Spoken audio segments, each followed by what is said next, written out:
Hello, everybody, and welcome to our webinar tonight on giving public testimony, brought to you by OSPERG and Healthcare Voices. We're joined by special guests, Sophie Goodwin-Rice and Maribeth Gorino with OSPERG, and State Senator Arne Roblin.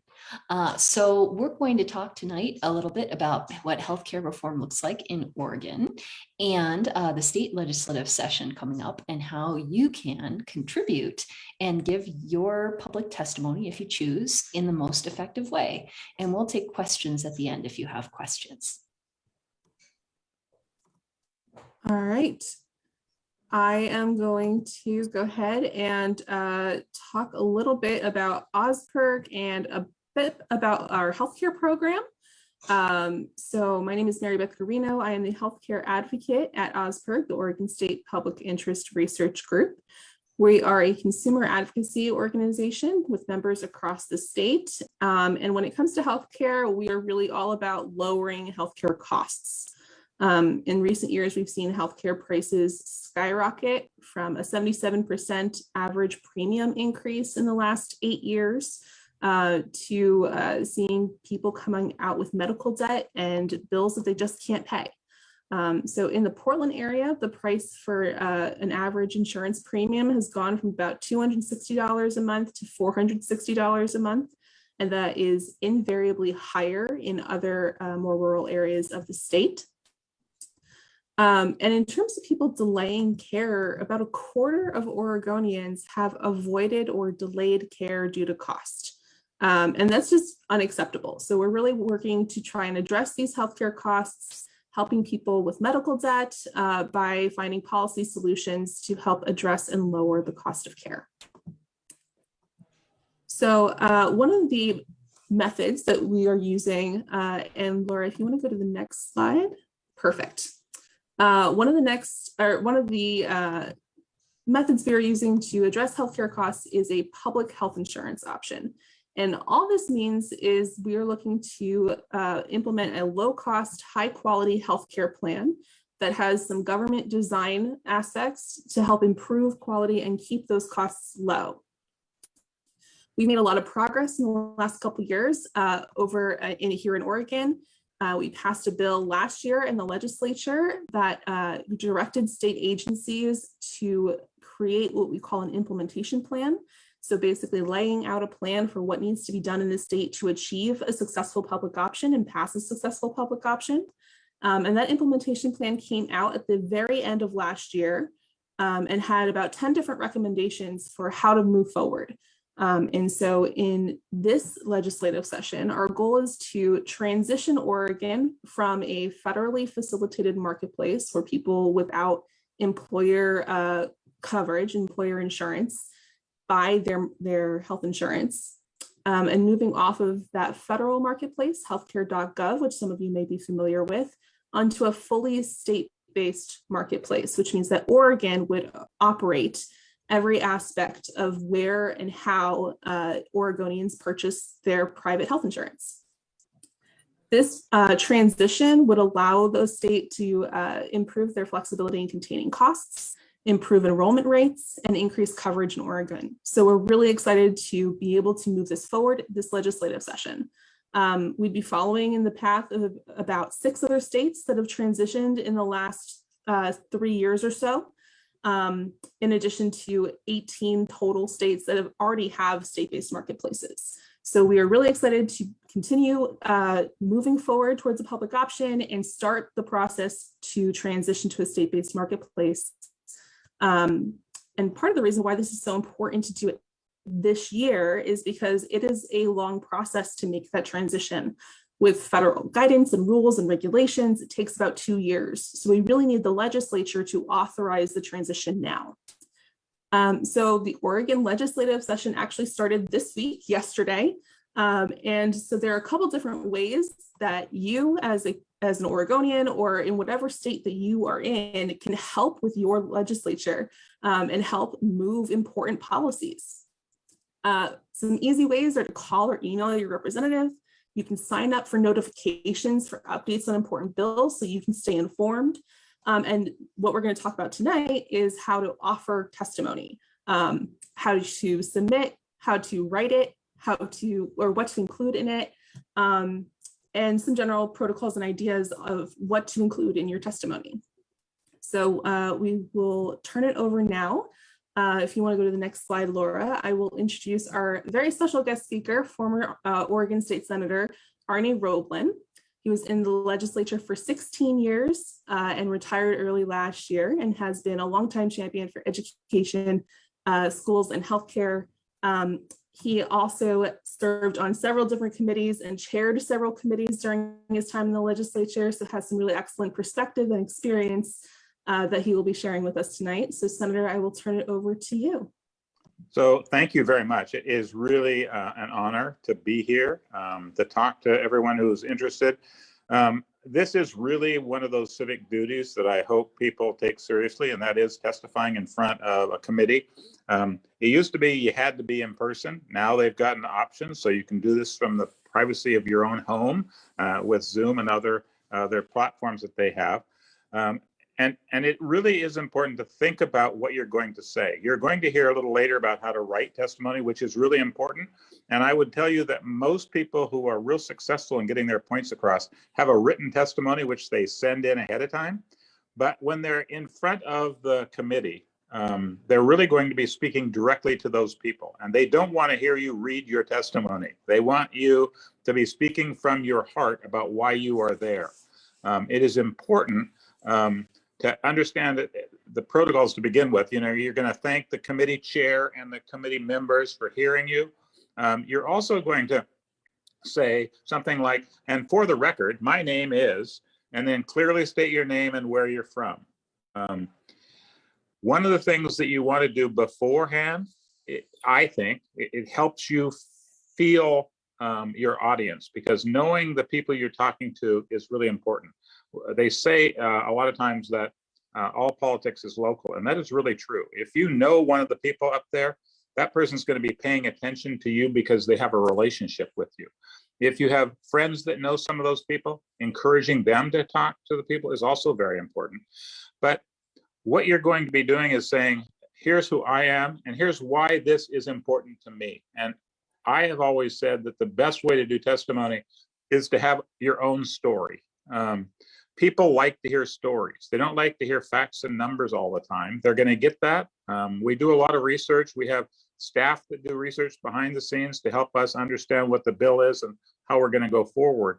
But they want to know, if they make a change in the law, how is it going to help you and other Oregonians? What is the difference that this particular law is going to have on people, and how is it going to make their life as Oregonians better?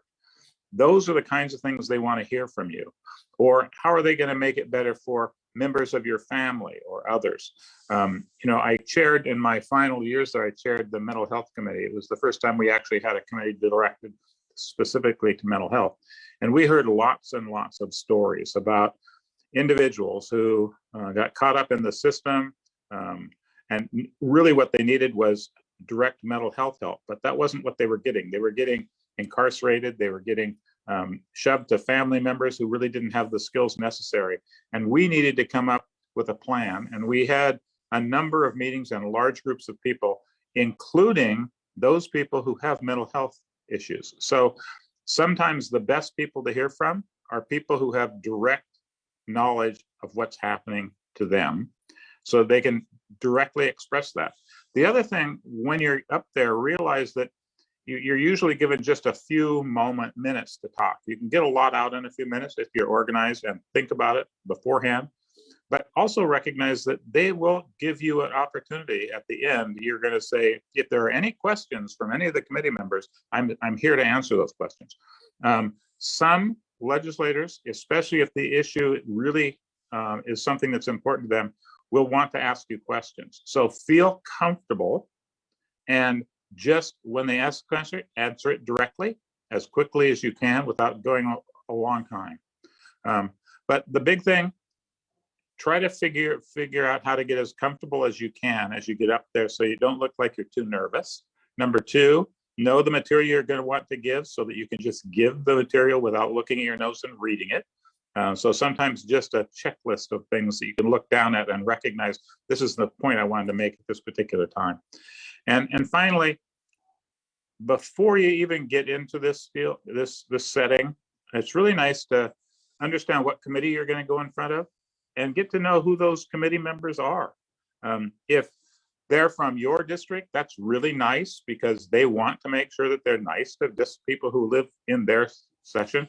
But knowing where they're from can sometimes give you an insight into the kinds of things you think they're going to want to hear and understand. And especially if you actually know people in other areas that have had issues that this bill would solve for them. So again, make it as personal as you can, look directly at the people and look directly into your camera when you're talking to them. And feel confident that what you're doing is trying to make a difference in Oregonians' lives, your own as well as others, and have that strength of commitment to what you're going to say. It's sometimes challenging. People have often said, and I was a high school teacher before that public speaking is their hardest thing that some people ever do. And it always is in the top 10 list. But really, the people up there, the legislators that are there, they do want to hear from you. That it is one of the things that's more important. We get hundreds of form letters all the time, and they just go in a pile, we can weigh them. But what you want is to make your statement one that hits them in their emotional hearts about why this is really important.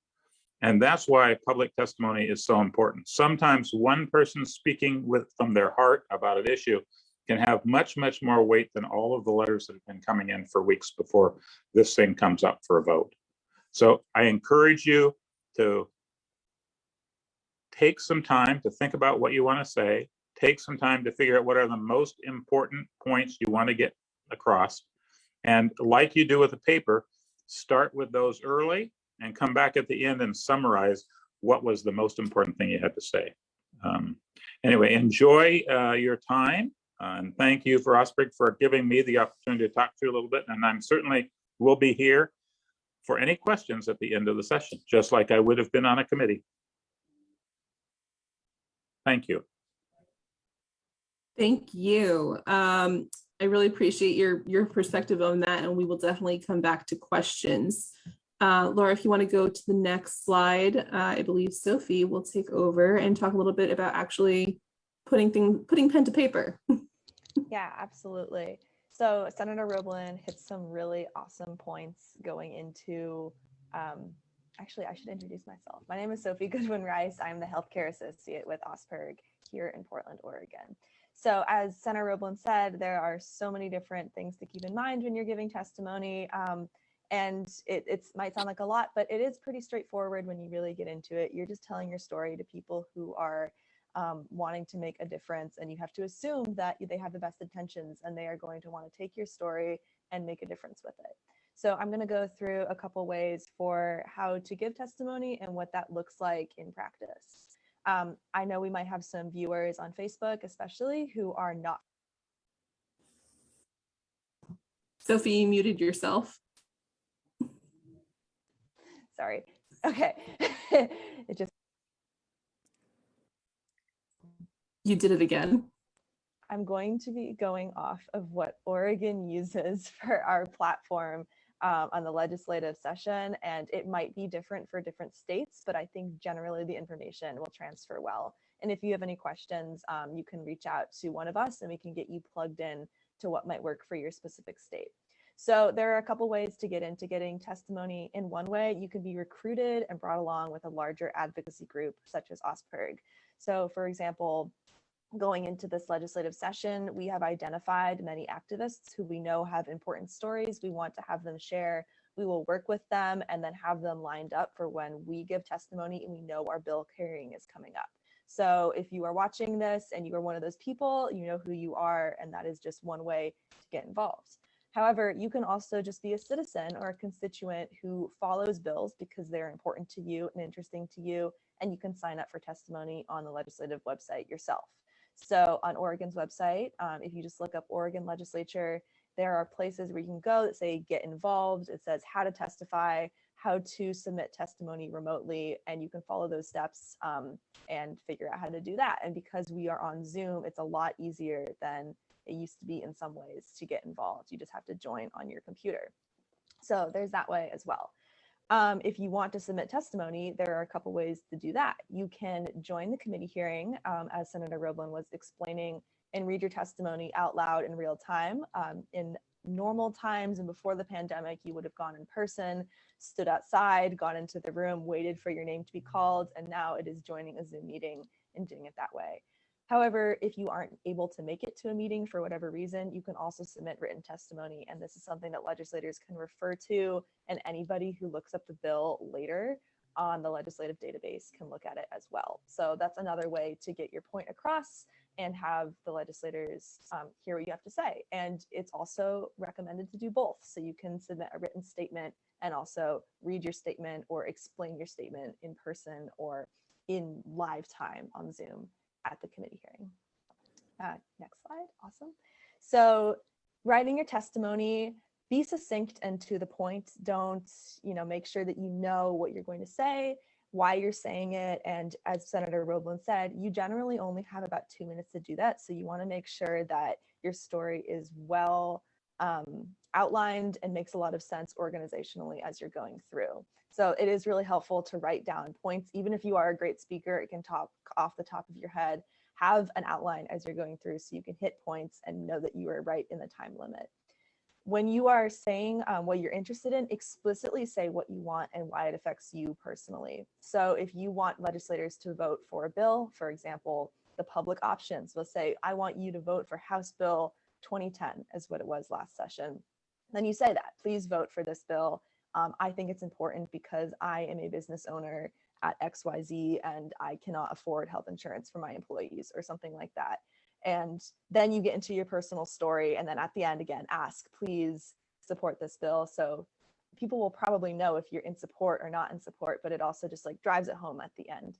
And as Senator Roblin was saying, make sure that you tell your story in a very personal way and share the details that you feel comfortable sharing, but will get legislators to listen to you and be able to relate to you and see that your story isn't just something that they're reading in a letter without a face. It's a story of a real constituent that they can relate to and that lives in Oregon, or whatever state they represent. And that story really matters. When you are speaking, be respectful, as I said earlier, assume that legislators have good intentions and thank them for their time at the end. And I will also say to keep in mind that all testimony becomes public record when it is done. So if you are writing a letter and you're writing it to the legislature, maybe you don't want to have your address on that, or maybe you don't want to have certain information about yourself. Sometimes people will say they're a constituent, which is really great to say where you're from, but you might not want to say where exactly you live. People will get the idea that you're a constituent in a certain district. So this public record is really great because you can always go back, you can share and just show people the recording and say, look what I did, isn't this awesome? But at the same time, that is just something to keep in mind when you're writing this information out. When you are preparing to testify, there are some things to keep in mind in that as well. So as we've said, many hearings are currently remote. I think a law has passed in Oregon that they will continue to have remote options even after the pandemic ends, which is really great because there are a lot of people in Oregon who don't live within the Salem area or driving distance within it, or there are other obstacles that get in the way that don't allow them to take the hours off. So it's really helpful to be able to testify from home. Some things to keep in mind are make sure you have a good internet connection and a quiet space. Technical issues are pretty much inevitable in a lot of situations. I just muted myself twice by accident, but if you can take some time to make sure that you are in a good space to do this, that would be really helpful with making everything smooth out and going forward. In that vein, I would say prepared to wait a while to speak for a pretty short amount of time. This is just something we all have to understand, is that government and bureaucracy can move pretty slowly, and there are a lot of factors happening, a lot of people coming from different places, and with things being on Zoom, and we're still getting used to that, even though it's been a couple of years now, it can be kind of hard for things to happen right on speed. So you might be waiting in the Zoom room you're not waiting in a room anymore or outside of a room, but you're waiting in the Zoom room. And so it's good to just be alert and prepared and ready to go when your name is called. But it might take a little bit of time.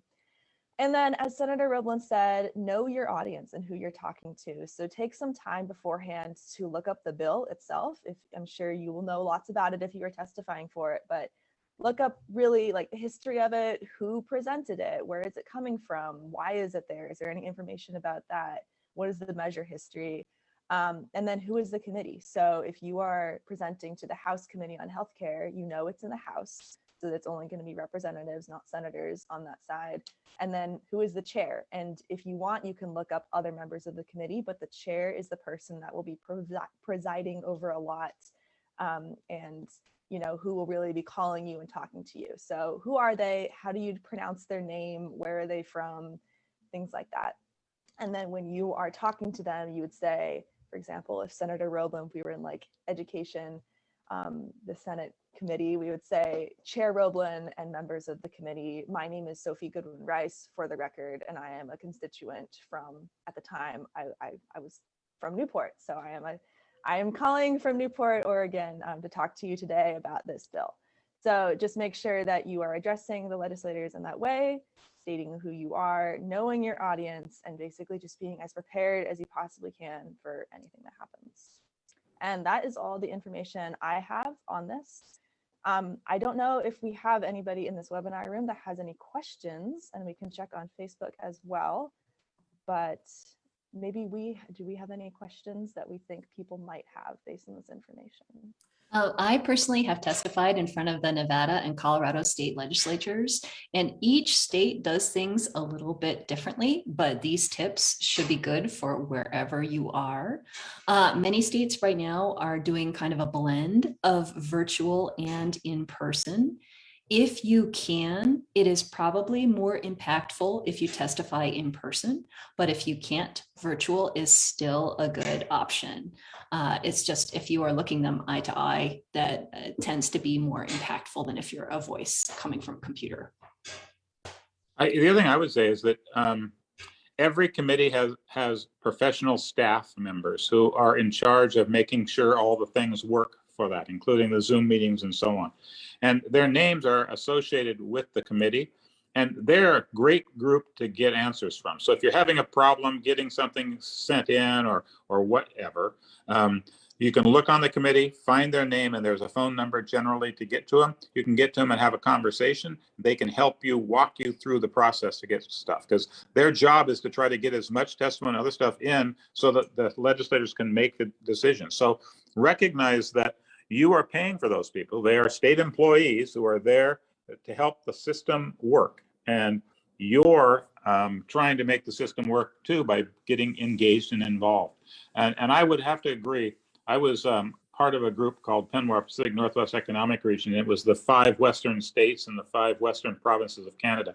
And opportunities I had to speak to parliamentarians up in Canada and to Idaho and Montana and Northwest Territories and Alaska, and go in front of their committees. They were very much the same. The rooms might have been a little different, and how many people, how many members there were in a committee were different, but the protocols and really being prepared to speak was almost always the same, Canadian or American.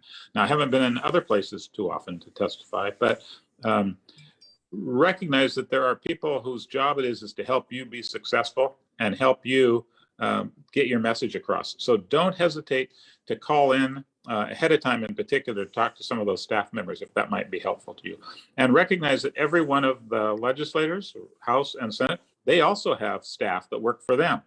And so, you know, if you actually can go to the Capitol and meet with some of them, that can be very, very helpful. And I know that when I was trying to get stuff done at the federal level, we would go and have meetings with the staffers more than we ever got to meet with the other people. And those staffers carried our message for us. So sometimes those can be inroads as well. Sophie used to work for me. She took testimony from lots of different people and talked to people who were going to come and testify to try to make them feel more comfortable in doing that. So, and when they came to the office, made them feel comfortable. So all of those things are part of the process. I would also say, please practice before you testify, because the time will go much faster than you think. I have faced an audience where I've realized I've only gotten through half of my notes and I need to wrap it up. So the more you practice, the more you realize how little a time period you're going to get, especially if it's a popular issue. They may limit the amount of time that people can speak even more. So, get to your points quickly so that you don't run off in mid-sentence without having made your point. That's a really important one. Oftentimes they'll tell you right up at the beginning on the website, you get 5 minutes to testify. And then you show up to the meeting and they said, well, we had so many people, you really only get 2 minutes today. And what are you going to do? If you were planning on reading your script, you have just lost 3 minutes of it. So most of it isn't going to get out there. So if you've really practiced and really understand what is the most important thing you want to get across, you can pare it down and get it done, because they will stop you.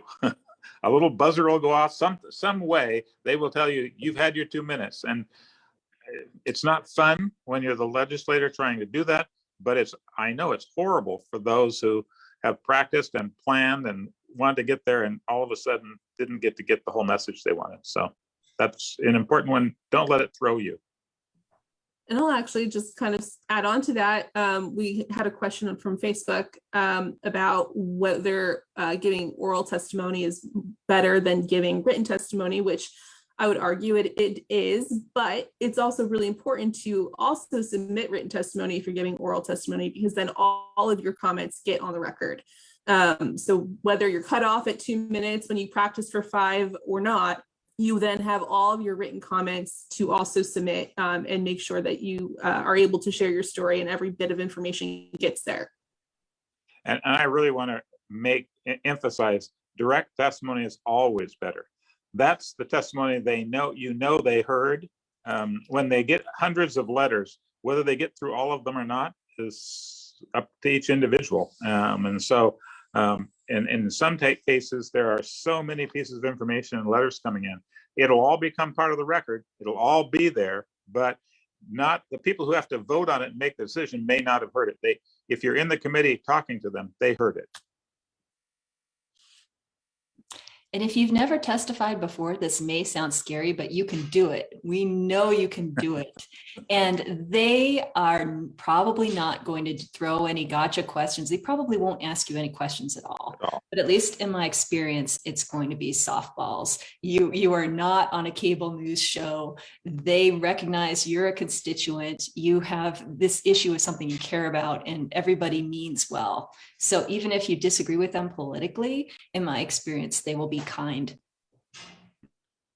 Yep. And I would say that people who have not testified often are the ones that get heard the best, because they don't want to hear the same lobbyist up every day who comes there for every meeting telling them one more time why this is the most important thing available. They want to hear from those individuals who maybe it's the first time they ever testified. That's a big thing to a lot of those people. To know that you took the time out of your life to get there in front of them and talk to them is really, really important. And I agree, there's nobody up there that's job is going to be to try to make you feel bad. They're going to try to help you be as successful as you can. They may not vote the way you want, but they will be there to help more than to hurt. I'm not seeing any other questions, but if I would love it, Senator, if you would be able to summarize. I know we talked a lot about this during the presentation, but for someone who's never testified before, if you had to pick like the number one tip or thing to take out of testifying, what would you say to them?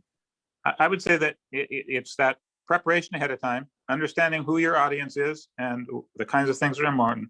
What are the top 3 things you want to get across in that 3 minutes to 5 minutes? And state them fairly clearly early on, give your stories and state them again at the end. Like Sophie said, at the end of the day, you want them to vote for this particular bill for this reason. Those are the things that I think are the most important things that you can do to get your point across in those meetings. Excellent. Well, thank you so much for joining us. Thank you everyone who is watching this on Facebook and on Zoom. And there is contact information on that PowerPoint slide. So feel free, if you have any questions, if you want help testifying, to reach out to any of us. And we will wish you all a very good night. Have a good one.